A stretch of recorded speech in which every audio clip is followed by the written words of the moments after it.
Live from New Delhi, you're watching DD India News Hour, India's voice to the world. I'm Preeti Kaur. Coming up in the next 1 hour. Indian Prime Minister Narendra Modi's boost to agri-economy and tourism in Jammu and Kashmir to inaugurate developmental projects worth over 5,000 crore rupees in Srinagar. India's External Affairs Minister Dr. S. Jaishankar addresses first Raisina Roundtable in Tokyo, says India-Japan enjoy special strategic and global partnership. 3 sailors killed in the first fatal attack on Red Sea shipping in the Gulf of Aden. US holds Houthis accountable for the deadly attack. And in sports, India takes on England in the 5th and final test match at Dharamshala today.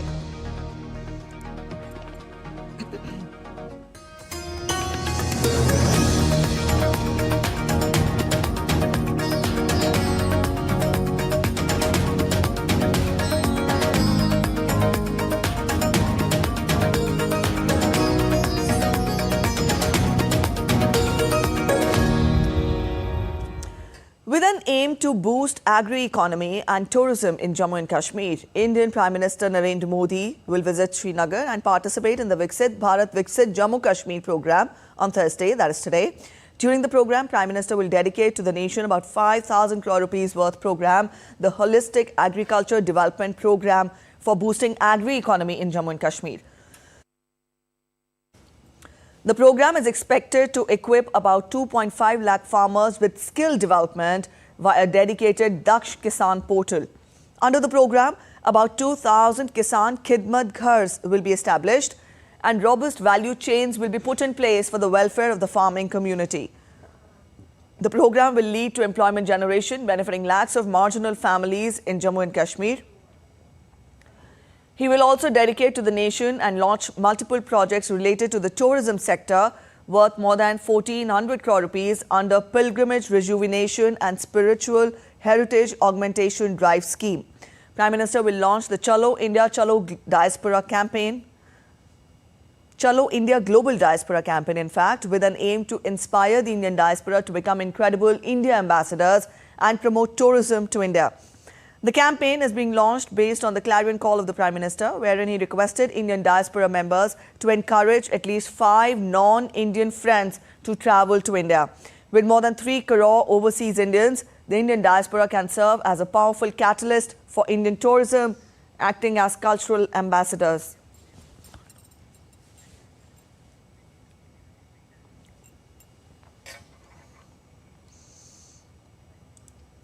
All right, to know more about Prime Minister Modi's visit, we are joined in by Shabir Dar from Srinagar. Shabir, good morning. Let us get more from you as to what are the key objectives of Prime Minister's visit to Srinagar and also his participation in the Viksit Bharat Viksit Jammu Kashmir program. Yeah, Prime Minister is visiting Kashmir this time, first time after 2019 when the Article 370 was revoked and Jammu and Kashmir was, transformed into a united state. The objective of the Prime Minister's visit is actually to push the development sector in Jammu and Kashmir, particularly in the agriculture and tourism sectors. We know that Jammu and Kashmir is actually agro-economy, and the Prime Minister's push to agriculture sector by launching the holistic agri-development programs will boost the agro-economy of Jammu and Kashmir. Besides that, the Prime Minister is participating in, Viksit Bharat Viksit Jammu and Kashmir, program in Bakshi Stadium, Srinagar, which is in the heart of city, and, massive participation of local people and, is participating in this program to give, a rousing welcome to the Prime Minister.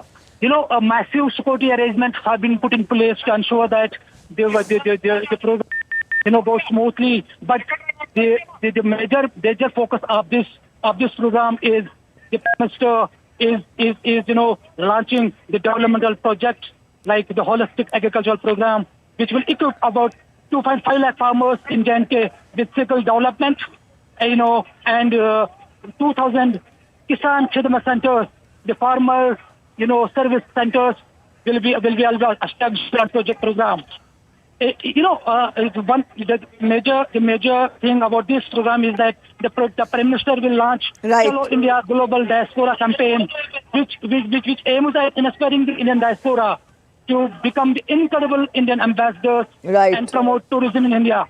As we already know that India has a huge overseas Indian, the diaspora community, about more than 3 crore people, are the constituted diaspora members, and which will respect the clearance. Yes, so in fact, the Prime Minister has important engagements in Jammu and Kashmir today. We'll come back to you, Shabir. As of now, thank you for joining in with those inputs. We'll come back to you again during the day when the Prime Minister's program there in the state begins. All right, from here, we turn focus to other updates. To further deepen India-Japan special strategic and global partnership, Indian External Affairs Minister Dr. S. Jaishankar is on a visit to Japan. On Thursday, Dr. S. Jaishankar addressed the first Raisina Roundtable in Tokyo. The minister noted that India and Japan enjoy special strategic and global partnership with the intent to meet the challenges facing the global order. The minister...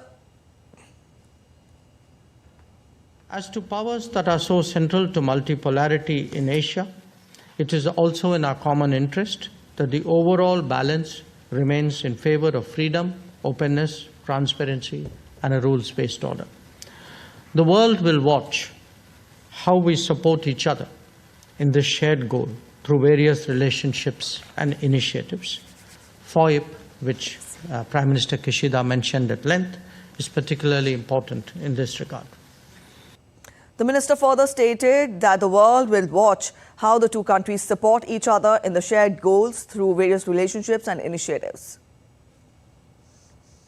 Transformation of India makes us a more effective and credible partner. Whether it is the ease of doing business, infrastructure development, ease of living, digital delivery, a startup and innovation culture, or shaping the international agenda, India is clearly a very different country today. This is important for Japanese to recognize. Dr. S. Jaishankar is on a 2-day visit to Tokyo to take part in the Foreign Ministers' strategic dialogue between India and Japan with his counterpart, Yoko Kamikawa. The External Affairs Minister reached Japan after concluding his visit to South Korea, where he met the top leaders during his stay. And DD India's correspondent Chris Gilbert reports from Tokyo for more on this. Landscape has changed drastically, and Minister Jaishankar has said that agreements such as the Quad between India, Japan, Australia and the US are still in their early stages and may become even more important and pertinent in the years to come. And I think also you mentioned new technology. The memorandum of cooperation last July between India and Japan was, I think, a breakthrough watershed moment, which has seen, as I mentioned, billions of dollars in new investment and new JVAs, new joint venture agreements between semiconductors in Japan like Renesas and Shiji Power in India. There's also, an interest in the Japanese government of investing heavily in India going forward. India, for its part, is saying, well, look, now we have 11 industrial parks dedicated to Japanese countries. There is a lot of room for growth here. So it is a far cry from what the relationship was 10 years ago. But it sounds from the minister's comments, it is not entirely to India's satisfaction yet. They see room for growth. They see room for a vital relationship to become stronger. And I think Minister Jaishankar, from the comments he's made, has clearly expressed that he wants to see that happen. A Houthi missile attack on a commercial ship in the Gulf of Aden killed at least 3 people on Wednesday. U.S. Central Command said the first fatalities reported since the Iran-aligned Houthis and Yemeni group began a campaign of strikes against shipping in the area. 4 other crew members were injured, while 3 are in critical condition, and the vessel sustained significant damage, U.S. Central Command said in a statement.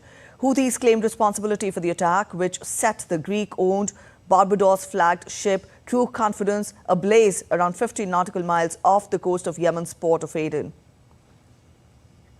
Meanwhile, State Department spokesperson Matthew Miller said that the United States will continue to hold Yemen's Houthis accountable for attacks on international shipping.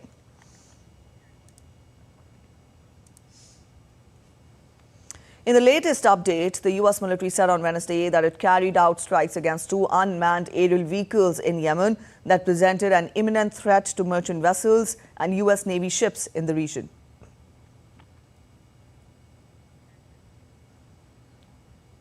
Dominican Republic has stepped up security after Haitian gang leader warned of a civil war. The Dominican Republic said on Wednesday that it has reinforced security at its shared border with Haiti. In a recorded statement shared on social media platform X, Dominican presidency spokesperson Homero Figueroa said that representatives of the Dominican Armed Forces have reinforced border surveillance with the transfer of additional personnel and equipment necessary.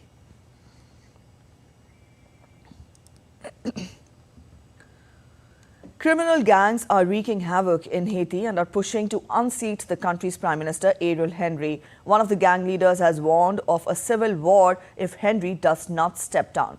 Haiti is the poorest country in the Western Hemisphere, according to the World Bank. DD India's Latin America correspondent Mary Trainee Mena has more on this. Facing escalating violence, with criminal gangs controlling about 80% of its capital, Port-au-Prince. Heavily armed civilians are demanding the resignation of the country's Prime Minister, Ariel Henry. Local gangs have gathered in a powerful alliance, saying they would fight to topple Henry and establish a new system in Haiti. Jimmy Cherisire, a notorious gang leader, said the country would plunge into a civil war that will end in genocide if the Prime Minister remains in power. The 46-year-old former police officer is better known by the alias Barbecue. He has become one of the most prominent faces of the revolt that has led to the escape of about 4,000 inmates from 2 jails and several attacks on key locations, including the airport. Since 2021, when Haiti's president was assassinated, there has been an interim government led by Prime Minister Ariel Henry. Presidential elections in Haiti have been expected since 2019, but political instability and unrest have played a role in the delays. The PM traveled to Africa last week, where he signed an agreement to bring an international security force to intervene in the conflict. Currently, he is in Puerto Rico, trying to find a way to return, but most flights to the Caribbean nations have been canceled. The United States says it is monitoring the situation, stressing that it is crucial that the Prime Minister be allowed to return. In Caracas, Mary Trainee Mena, reporting for DD India. International Atomic Energy Agency Chief Rafael Grossi held talks over the safety at the Zaporizhzhia nuclear power plant with Russian officials on Wednesday. Grossi held talks with state nuclear power company Rosatom, where safety at Zaporizhzhia was the main focus, citing Rosatom. He also had discussions with the Russian defense and foreign ministers. Zaporizhzhia has lost its connection to all its external power lines 8 times in the past 18 months, while one of its main power lines is currently functioning. The IAEA says the situation at the plant remains precarious. Finished very intensive and exhaustive working session with colleagues from Rosatom. There was an international consensus, and we know that these days international consensus is very difficult to get. But there was international consensus around the fact that nuclear energy must be accelerated. This is very important. IAEA Chief Rafael Grossi also met Russian President Vladimir Putin after talks with energy officials over safety at the Russian-occupied Zaporizhzhia nuclear power plant in Ukraine. Putin told Grossi he was prepared to discuss particularly sensitive and important issues on the agenda and do everything to ensure security anywhere we are in one or another involved in nuclear energy. I'm very glad to see you again in Russia.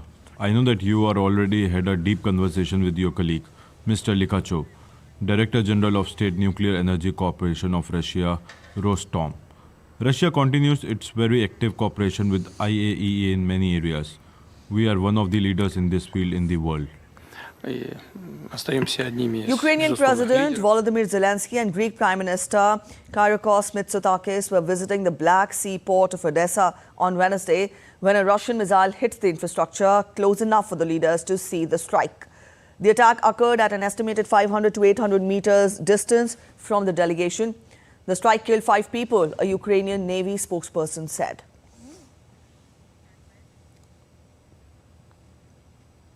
You're watching DD India News Hour. Up next, we're heading for a short break, but after the break, at least 8 people shot at in northeast Philadelphia. A federal police plane crashes in Brazil, killing at least 2 people. Investigation continues. The war in Sudan threatens to trigger the world's largest hunger crisis. Stay with us. We tell you more about it.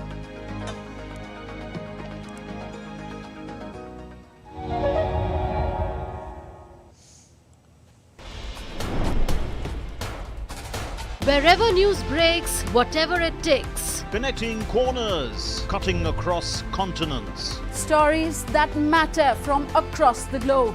Accurate, authentic journalism that serves you right. From politics to glamour, from sports to world affairs, with a fusion of aesthetics and substance. Introducing news in a new avatar. Experience the world through a new lens. Stay tuned to DD India for an exciting journey beyond borders.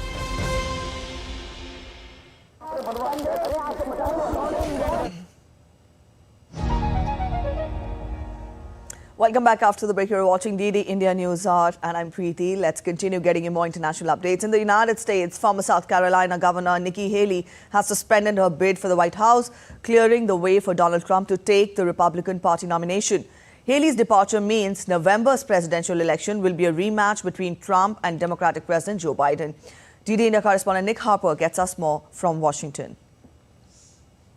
Well, it's 243 days until the US presidential election, and we already know that it will be a rematch between Donald Trump and Joe Biden, the same 2 candidates from the 2020 election 4 years ago. That became the state of play after Trump's rival, Nikki Haley, suspended her campaign on Wednesday. She dropped out after it became clear there was no viable path to her clinching the Republican Party nomination, winning it from Donald Trump. She lost 14 out of the 15 states that were up for grabs on Super Tuesday. In her speech to supporters in her home state of South Carolina, when she announced her suspension of her campaign, she didn't endorse her rival Donald Trump. She instead said it's now up to him to earn her voters. And it's really a case of what those voters now decide to do that could swing the election in November, either in Donald Trump's favour or Joe Biden's favour. Because they have a choice. Do they support the former president? Do they stay at home? Or, with their more moderate views, do they instead decide to side with Joe Biden himself? Both of the candidates have already made a play for her supporters and voters, putting out statements in which Biden said there is a place for them in his campaign, with Donald Trump saying that he invites Haley's supporters to join the greatest movement in our nation. However, we do have a rematch on the cards coming up in November, a rematch that really many voters in the US didn't want. The vast majority of polls have showed it was a rematch that Americans feel should not be taking place. They want different candidates this time around. There are lingering doubts about Joe Biden's age at 81. Whether he's young enough to run the country again for another 4 years. And there's considerable protest within his own party for his pro-Israel position. Many Arab Americans and pro-Palestinian voters who voted for him in 2020 say that they cannot support him again. And on Trump's side, there is lingering doubts about his upcoming criminal trials, the first of them starting later on this month in New York. Those are problems that voters now need to consider over the next 8.5 months as they decide who they want to vote for in November. Nick Harper in Washington, reporting for DD India. Philadelphia authorities launched manhunt for mass shooters after 8 students were injured. According to Philadelphia Police Commissioner Kevin Bettel, 8 students aged between 15 and 17 years were shot at. Police said a 16-year-old boy was shot 9 times and is in a critical condition, while 7 other victims are listed in stable condition. Authorities are seeking 3 mass shooters who fired over 30 shots from a dark blue Hyundai Sonata with paper tags as the students were boarding a SEPTA bus near Duncan. The incident follows Monday's shooting at a bus stop, bringing the total number of juvenile shooting victims to 11 now. New York is deploying state police and the National Guard to help helped stem a surge in violent attacks on the city's subway system. There have been 3 homicides so far this year, and last year 570 assaults were recorded. DD India's William Denslow gets us more from New York. New York's subway system really are seen as the veins and the arteries of the city. Often on any given day, more than 4 million people can use New York's subway system. New York's governor, Kathy Hochul, says that she is seeking to restore peace of mind for people that rely on the subway system. To do that, she says she's announced a 5-point plan. That includes bringing in 1,000 members of either the National Guard or state police to assist the New York Police Department, the NYPD, with bag checks at a number of subway stations around the city. Also to see more security cameras installed, as well as to try and pass a bill that would stop people convicted of assault from riding the subway system. She'd also seek to improve connectivity between various government agencies and boost outreach efforts. She says these types of measures are absolutely vital. It comes as 2023 saw the highest number of assaults on the subway system since at least the year 1996. If we look at January's statistics, well, we saw a 45% spike in crime on the subway system compared to that period a year ago. There have already been 3 homicides recorded on the subway system this year. Just this week, 3 attacks at least have been recorded, including one involving a hammer. Not everyone, though, is supportive of the governor's steps. Some groups say that this will lead to a militarization of the MTA, those in charge of the subway system, and they say that this essentially is overreach by law enforcement and government agencies at a time where many crime metrics in the city are actually trending downwards. William Denslow in New York reporting for DD India. Thousands of people marched through Colombia's biggest cities on Wednesday to protest against political, economic and social reforms backed by President Gustavo Petro, as well as to demand action against the deteriorating security situation. The government's biggest proposals, reforms targeting health, pensions, labor system and education, have faced stiff opposition in Congress and from the opposition. Petro has defended the reforms, arguing they will benefit the country's poorest. While reform proposals are making their way through Congress, Petro lacks majority among lawmakers after a tenuous coalition disintegrated last April.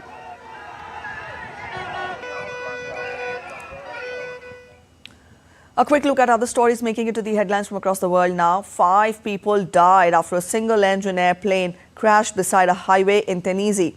The plane was en route to Nashville from Mount Sterling, Kentucky, when it crashed about 3 miles from Nashville Airport. Canadian authorities are working with the Canadian government to identify the deceased passengers. Plumes of black smoke engulfed near Southampton's St. Mary's Stadium following a fire that broke out at a neighbouring industrial building. More than 100 firefighters battled to get the fire under control. The emergency team advised residents in the area affected by the smoke plume to keep their windows and doors closed. A federal police plane crashed in Brazil, killing at least 2 people. Authorities have launched an investigation into the cause of the crash. Brazil's federal police has declared a 3-day mourning period for the victims. Dengue fever cases continue to rise in Brazil, posing a significant challenge to the country's vaccination plans, despite concerted efforts to combat the mosquito-borne disease. Over 1 million dengue cases have been reported in the last 2 months, with 214 confirmed deaths. The havoc has left health officials grappling with effectively managing the outbreak.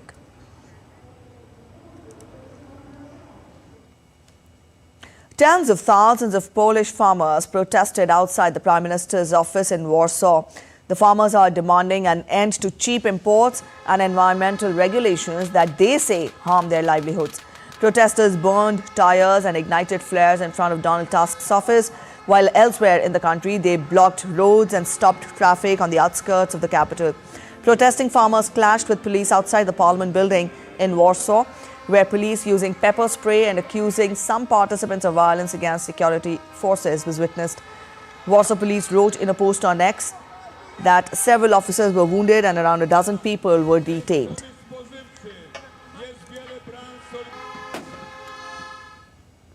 The war in Sudan threatens to trigger the world's largest hunger crisis, according to a warning by the United Nations Food Programme.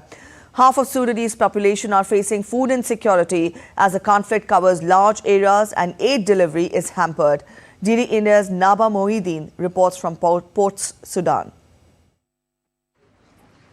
The conflict in Sudan is having devastating consequences for millions of people across the country. The war and its impact on the economy have contributed to a hunger crisis, where 25 million people now are in need of food aid, according to the World Food Programme.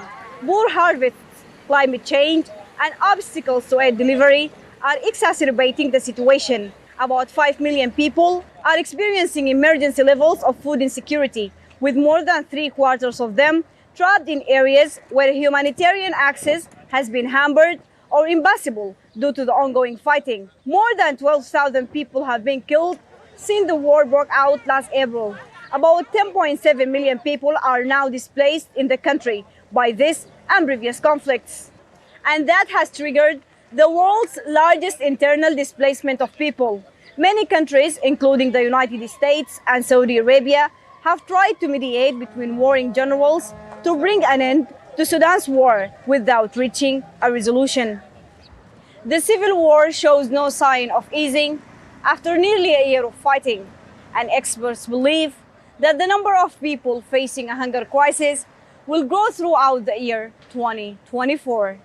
Naba Mohideen in Port Sudan, reporting for DD India. Record high in February, with the average global sea surface temperature surpassing 21.0 degrees Celsius.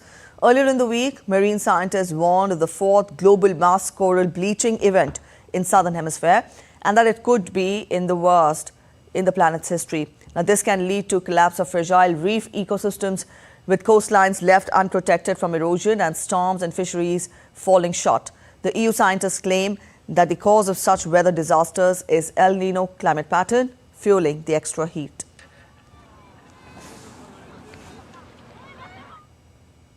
Heavy rains disrupted normal life in a southern Bolivian town bordering Argentina. The government said on Monday that 43 people have died and 2 are missing during the devastated rainstorms that have battered the country in recent weeks. Extreme weather has plunged many Bolivian regions into water since February.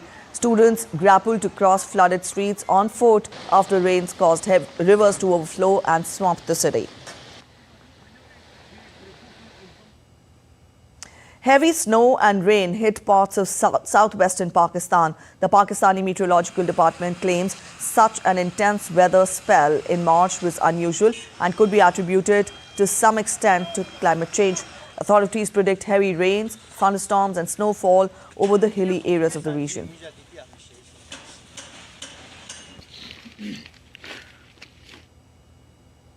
Up next, a short break. But after the break, North Korean leader Kim Jongun orders heightened war preparations. Aiming for peace, stability, cooperation and development in the region and the world, Australia and Vietnam upgrade their relationship to the strategic level. World gears up to celebrate the International Women's Day on March 8th, a day to celebrate the achievements of women.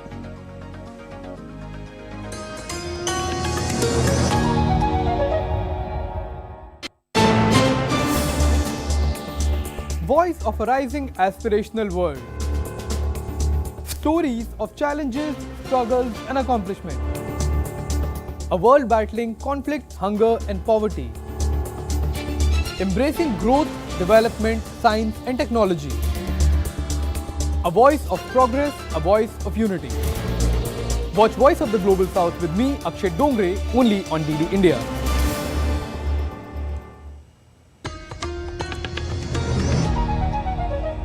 Welcome back after the break. You're watching DD India News Hour. A quick relook at the top stories once again. Indian Prime Minister Narendra Modi's boost to agri-economy and tourism in Jammu and Kashmir to inaugurate developmental projects worth over 5,000 crore rupees in Srinagar. India's External Affairs Minister Dr. S. Jaishankar addresses first Raisina Roundtable in Tokyo, says India and Japan enjoy special strategic and global partnership. 3 sailors killed in the first fatal attack on Red Sea shipping in the Gulf of Aden. US holds Houthis accountable for the deadly attack.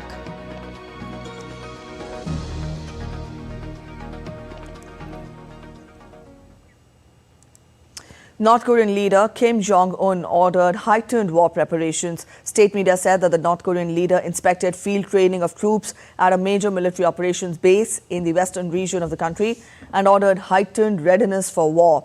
According to the report, Kim said the military must dynamically usher in a new heyday of intensifying the war preparations in line with the requirements of the prevailing situation. The tour of the base came after the start of an annual combined military drill by US and South Korean forces on Monday in the south.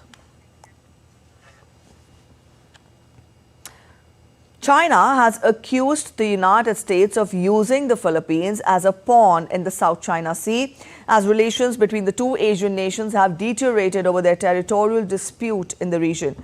Manila says that Chinese Coast Guard vessels caused 2 collisions with Philippine boats and fired water cannons at one of them during a resupply mission. DD India's Kate Fisher reports from Washington on this. The US State Department condemned China's repeated obstruction of Filipino vessels undertaking lawful maritime operations in the South China Sea. The Chinese Foreign Ministry defended its actions, saying it had been taking, quote, control measures against the Philippines' illegal intrusion into waters that it claims, as well as accusing a Philippine ship of intentionally ramming a Chinese one and saying that the Philippines should not let itself be at the mercy of the United States. Well, the US has said it stands with its ally, the Philippines, and has reaffirmed that the mutual defence treaty they share extends to armed attacks on Philippine armed forces, public vessels or aircraft, including those of its Coast Guard, anywhere in the South China Sea.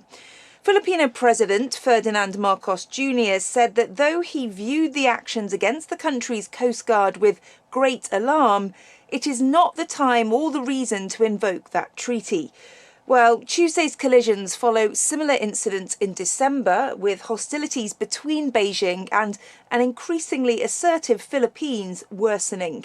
China lays claim to almost the entire South China Sea, ignoring competing claims from several Southeast Asian nations and an international arbitration ruling to the contrary. In Washington, Kate Fisher, reporting for DD India.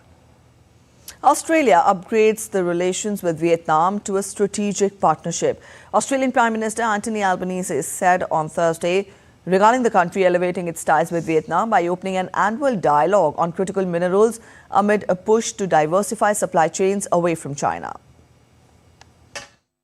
Elevating our ties to a comprehensive strategic partnership today places Australia and Vietnam among each other's most significant partners. It reflects our shared ambition for the future. Vietnamese counterpart Pham Minh, during a joint statement after their meeting, said the initiative to help fulfill the interests of the two nations to contribute to peace, stability, cooperation and development in the region and the world. Vietnam and Australia have entered a new chapter in the history of bilateral relations with the substantive, effective and sustainable items of cooperation across the board. India is reportedly looking to get the European Union to water down some of its import regulations as the two sides continue their free trade agreement negotiations. India and the EU have been trying to get a deal over the line since 2021, but analysts say that numerous issues remain to be resolved. Here's a report. Indian officials are reportedly speaking to their European counterparts to resolve outstanding trade issues in the pharma, agricultural and electrical components sectors. The European Union's carbon tariffs and anti-deforestation regulations appear to be making things difficult, though. Some reports suggest that they are blocking about 10% of Indian imports from entering the European markets. Officials say the EU's regulations could be too much for businesses from the developing country, and if the businesses pass on that cost of compliance to the customers, it could make them uncompetitive. Now, analysts believe that this is one of the biggest reasons why India-EU trade has broadly remained stagnant over the past few years. Though the EU remains India's third biggest trade partner, estimates suggest that some Indian imports have actually declined. Reports say agricultural imports in the past 5 years came down to $3.12 billion in the financial year 2023 from $3.36 billion in 2018. The European Union says it's committed to regulating imports, to ensuring quality, but also to making sure that it hits its sustainability targets. Now, officials are saying that the negotiations are in their final stages, but with a lot of the issues still remaining to be ironed out, it's unclear when this whole thing is going to be finalized. Sean Ged in Brussels, reporting for DD India. Celebrating capacity building cooperation, High Commission of India in Maldives successfully celebrated Indian Technical and Economic Cooperation Program. In his remarks, High Commissioner of India to the Republic of Maldives, Ambassador Munu Mahavar, highlighted the achievements of India-Maldives capacity building cooperation and also the impact of ITEC on the landscape of capacity building and HR development across a multitude of sectors, not only in Maldives but across the globe. In a major boost for the Indian Navy and India's security infrastructure, the Naval Detachment Minicoy was commissioned as INS Jatayu on Wednesday. The new full-fledged naval base was commissioned by Navy Chief Admiral R. Harikumar at Minicoy in Lakshadweep Islands. DD India's Akshay Dongre reports on this. We're right now at the southernmost island of the western coast of India, and this is the Minicoy Island where we are present right now of Lakshadweep. Now, besides the already beautiful lagoons and the tourist spots, this island will be home to a massive base of the Indian Navy from where it can carry out operations in the wider Indian Ocean region along with other seas, including the Arabian Sea and around the coast of India, especially the western coast and the eastern coast. The Indian Navy now will be able to better carry out operations of surveillance, of ensuring safety to the merchant vessels in the region, especially at an area which is known around the world for massive inflow of trade from western side of the world, including the Middle East, to the South Asia, to Australia and to several other countries.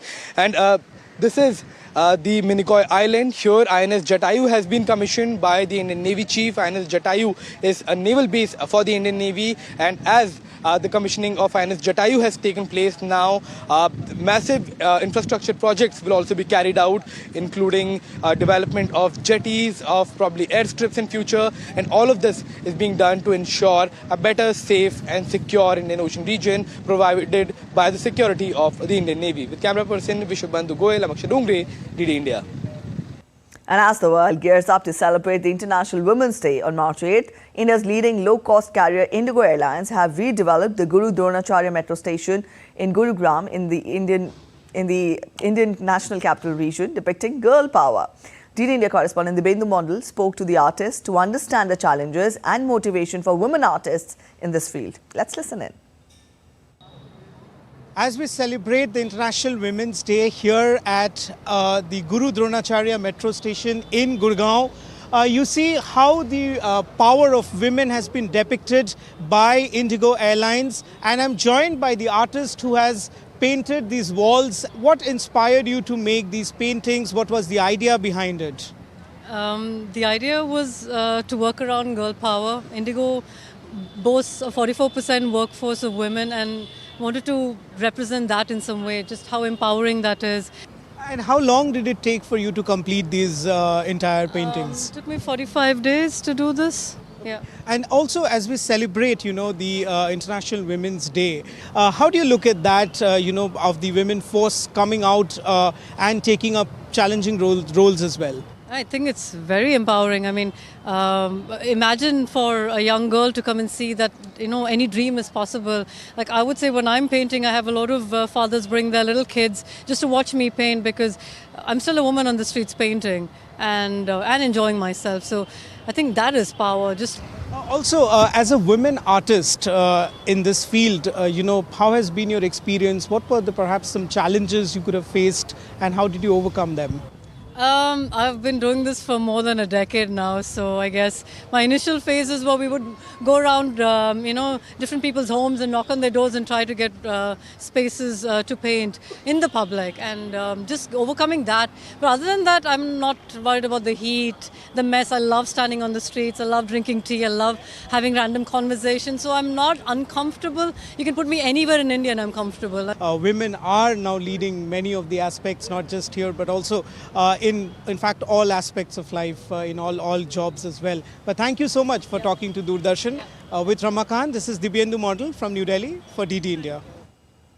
And the 5th edition of National Youth Parliament Festival 2024 represented equal participation of women. Out of thousands of participation, only 29 made it to the parliament to represent their state. And interestingly, out of the top 3 winners, 2 are women. All the winners extended special wishes to the women on the International Women's Day and expressed their hope of having more representation of women in the coming years at the parliament as well. Let's listen in. To give my message on Women's Day, I must tell all of you that I have been raised by wonderful women, including my mother, whose name is Shakuntala Devi. And I believe that today when I live in this nation, when women don't only lead houses, they lead the army of this nation, they will soon lead the parliament, they will soon lead the economy and society of this nation. Today, it's a time that as young people, you imagine a day where a day like National Women's Day is no longer required. Women develop so much in this nation that men demand asking for National Men's Day. That is my dream for this Women's Day in this nation. Happy congratulations for the upcoming Women's Day. When we think about women, they are not just the homemakers. They are the best savers in the country. Because when there is peace in the home, there is peace in the world. So it's right time to appreciate and acknowledge the deeds of our women. Happy Women's Day. Haryana's Yatin bagged the first place at the 5th edition of the National Youth Parliament Festival, and Tamil Nadu's Vaishni bagged the 2nd position. DD India's Deepika Mato had an exclusive interaction with the winners, who expressed their happiness and also thanked the government for giving them the opportunity to represent their state. Let's listen in. National Youth Parliament Festival concludes today with the top 3 winners, whom we can see. Every speech was unique in its own way, but these 3, they took the winning mementos with them, and they are taking a lot here from today. Let's talk to them. This unique, first of all, format. What was your experience? What was your learnings when you were, scripting your entire script to the time when you came in front of the Union Minister and the Lok Sabha Speaker himself and you said it all? Well, thank you for your question, ma'am. Honestly, it is a dream come true for somebody like me who has come from a rural background to stand in this vulnerable hall where once Nehru and Patel and Dr. Ambedkar stood.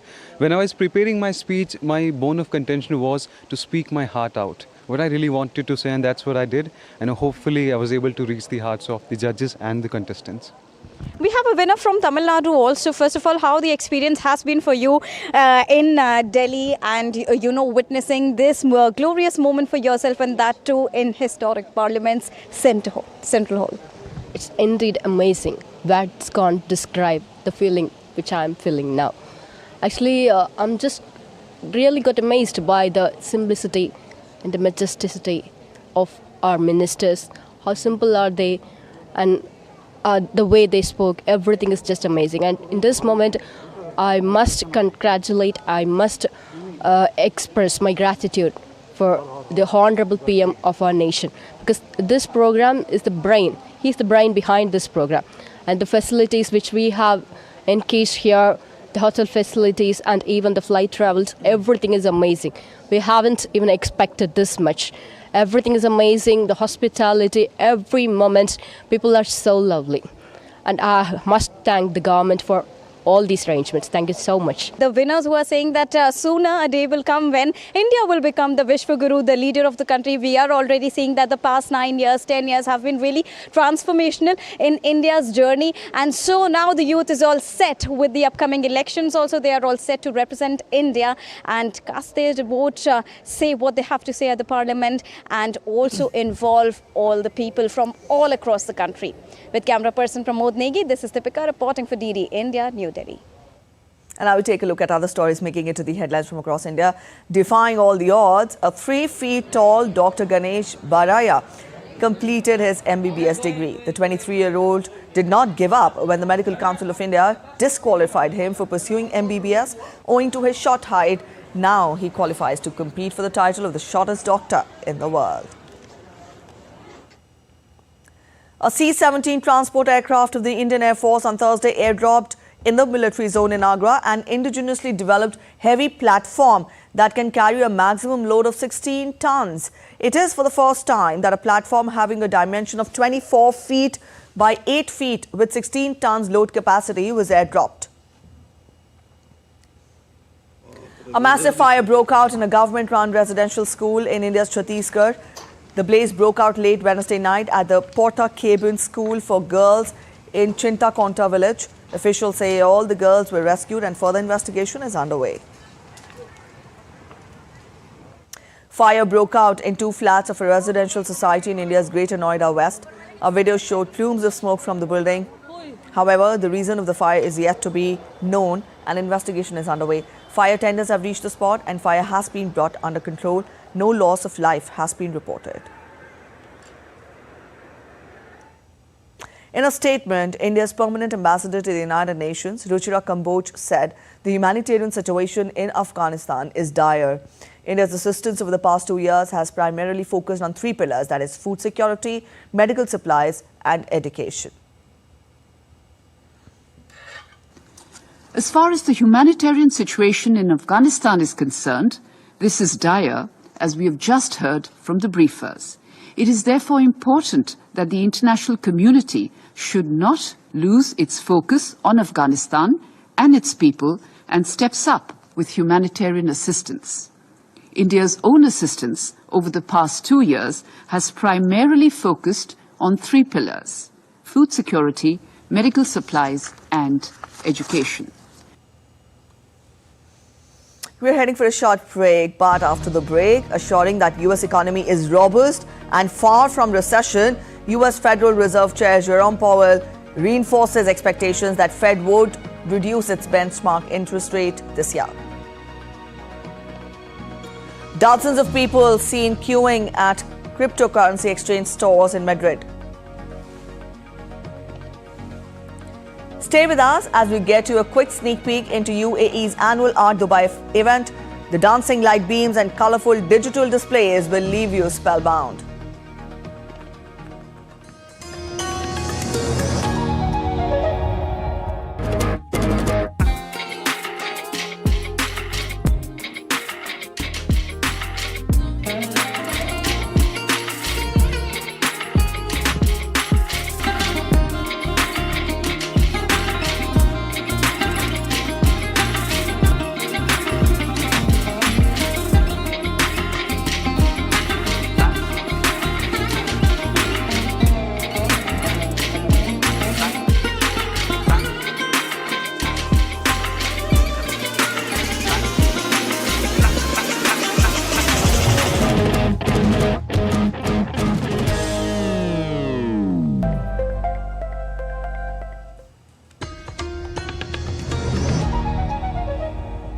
Welcome back after the break. You're watching DD India News Hour. Let's get to international updates and that too from the world of business first. U.S. Federal Reserve Chair Jerome Powell has reinforced expectations that the United States Central Bank would reduce its benchmark interest rate this year, but warned that continued progress on lowering inflation was not assured. On Wednesday, Powell noted that the U.S. economy appeared nowhere near the point of falling into recession. It was added that the Fed was on a good path to achieve its soft landing in which inflation continues falling to its 2% target while the economy grows and the unemployment rate, currently 3.7%, remains low. If the economy evolves broadly as expected, it will likely be appropriate to begin dialing back policy restraint at some point this year. But the economic outlook is uncertain, and ongoing progress toward our 2% objective for inflation is not assured. Egypt's central bank governor Hassin said that the country is aiming for a single-digit inflation rate in the medium term after the bank let the currency trade freely and hiked rates by 600 basis points at an unscheduled meeting on Wednesday. He spoke in a press conference following the announcement of reaching an expanded $8 billion deal with the International Monetary Fund. He also added that the bank is leaving the exchange rate to be determined by the market mechanisms, but can intervene based on the market's rules, as the central banks in any country have the right to intervene if there are illogical movements. We are at the beginning of the right course for the country to be economically balanced and strong with the efforts of everyone and the understanding of everyone. Dozens of people were seen queuing at cryptocurrency exchange stores in Spanish capital Madrid to sell their world coin after the cryptocurrency was temporarily banned in the country. Spain has recently banned world coin for up to 3 months amid perceived privacy risks from the venture, which scans rises in exchange for a digital ID and free cryptocurrency. Spanish data protection regulator AEPD demanded WorldCoin immediately cease the collection of personal information and stop using data it has already gathered. China has set an ambitious growth target of around 5% for this year, as it outlined a series of measures aimed at boosting its flagging economy. Chinese Premier Li Keqiang made the announcement at opening of the annual National People's Congress, even as he acknowledged that China's economic performance had faced difficulties, adding that many of these are yet to be resolved. The Chinese economy is grappling with multiple challenges, including a property crisis, slowing exports, geopolitical tensions with the United States, population decline, huge debt, and record youth unemployment. China's economy officially grew 5.2% in 2023, its weakest performance in decades, excluding the COVID-19 pandemic downturn. China's finance and commerce ministers, as well as the heads of the People's Bank of China, National Development and Reform Commission, and China's Securities Regulatory Commission, met the press on Wednesday during the annual 2 sessions in Beijing. Commerce Minister warned that China faces very severe foreign trade prospects this year amid weak external demand and geopolitical conflicts. It should be noted that this year's foreign trade situation remains extremely severe.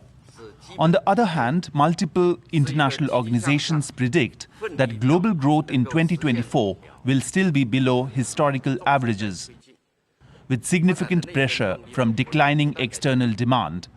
On the other hand, we also see the rise of trade protectionism and unilateralism. The event followed a day after Premier Li Keqiang delivered his first government work report on the opening day of the National People's Congress. We are keenly aware of the problems and challenges that confront us. China's external environment has been more complex, severe and uncertain. The foundation for China's sustained economic recovery and growth is not solid enough. China's disappointing post-COVID-19 recovery has cast doubts about the foundations of its investment-heavy economic model, raising the stakes for government action at the week-long parliament meeting of senior policymakers. According to an official survey, China's manufacturing activity in February shrank for a 5th straight month. Updates from the world of sports now. England have won the toss and chosen to bat first in the 5th and final test against India at the picturesque HPCA Stadium in Dharamshala on Thursday. Devdutt Padikkal is making his test debut in place of Rajat Patidar, who captain Rohit Sharma said picked up an injury. Ravichandran Ashwin, who is set to play his 100th test, handed Padikkal his debut cap. Ashwin was later handed his 100th test cap in a special ceremony by head coach Rahul Dravid. The Indian deaf cricket team won the first match against Bangladesh in Sharjah on Wednesday. The Indian cricket team had reached the stadium to play for the first match. They were pitted against Bangladesh. However, due to internal reasons of the Bangladesh deaf cricket team, the team could not come to the stadium. The Deaf International Cricket Committee took cognizance of the matter and decided to declare the Indian deaf cricket team the winner of the match, and they earned 2 points.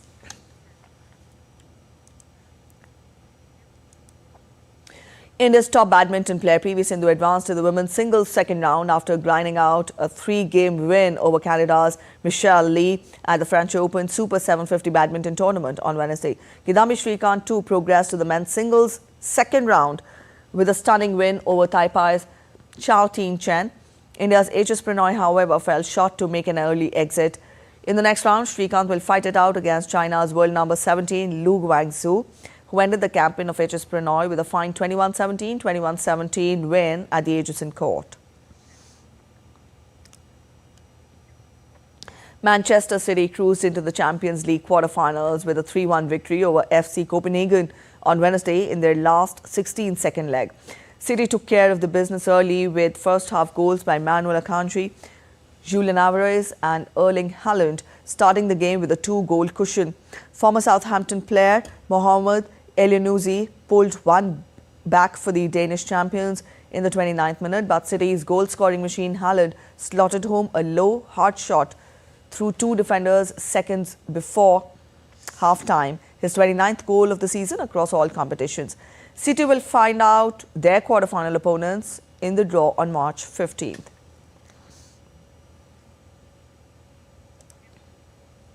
The dancing light beams and colourful digital displays were among the dazzling array of artwork showcased at UAE's annual Art Dubai event.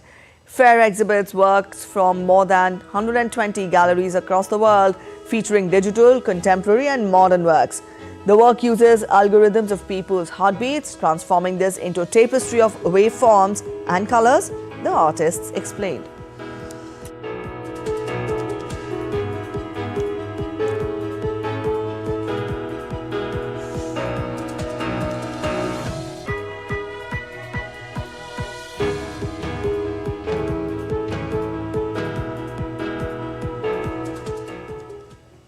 All right, with that, we end this edition of DD India News Hour. But let us know your thoughts on the news of the day. You can connect with us on Facebook, X and also Instagram. We'll be back with more news as it breaks here on DD India. I'm Preeti Kaur signing off, and from all of us in Delhi, thanks for watching DD India News Hour.